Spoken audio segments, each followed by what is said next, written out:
Putin bad news. Putin ally warns of impending march by Wagner Group against Poland.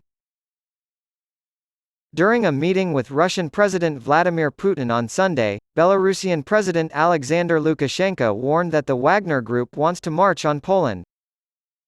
Following an attempted mutiny last month by Wagner Group leader Yevgeny Prigozhin against Moscow's military leadership, Putin exiled the Wagner Group, a paramilitary unit that had previously fought alongside his troops in Ukraine, to Belarus.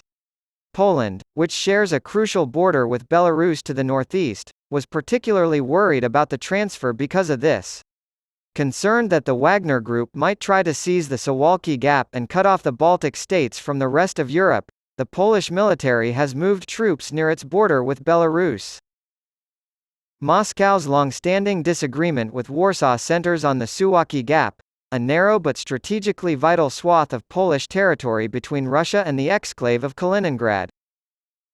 As a close ally of Putin's during the invasion of Ukraine, Lukashenko helped negotiate with Prigozhin to put an end to the failed Wagner uprising and now claims that the paramilitary group's leaders are eager to launch an attack on NATO member Poland. We started getting requests from the PMC Wagner to head west. Permit us? Why do you want to travel to the west? I asked. And quietly, we're in control of what's happening. Well, we'll go on a tour to Warsaw and Rzeszów, the Belarusian president said during his meeting with Putin, referring to the Polish capital of Warsaw and a major military hub in Rzeszów. Lukashenko added that he is keeping these forces in the center of Belarus as agreed, and that he would prefer not to redeploy them to Poland because they are in a bad mood. Attacking Poland or any surrounding NATO country would be extremely provocative and trigger Article 5 mutual defense obligations that would likely do grave damage to Wagner Group fighters if they attempted such a thing in the wake of the failed Wagner Group mutiny in Russia several weeks ago and the repositioning of Wagner Group elements in Belarus, Ali said.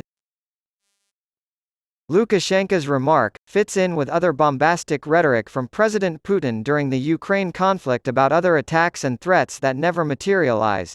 He continued, Putin has accused Poland, without evidence, of wanting to control its historic lands, which he says includes Ukraine and Belarus, and Lukashenko's comments come at a time when relations between Russia and Poland, which have long been tense, have grown even more tense in recent days as Poland transferred troops near the Belarus border.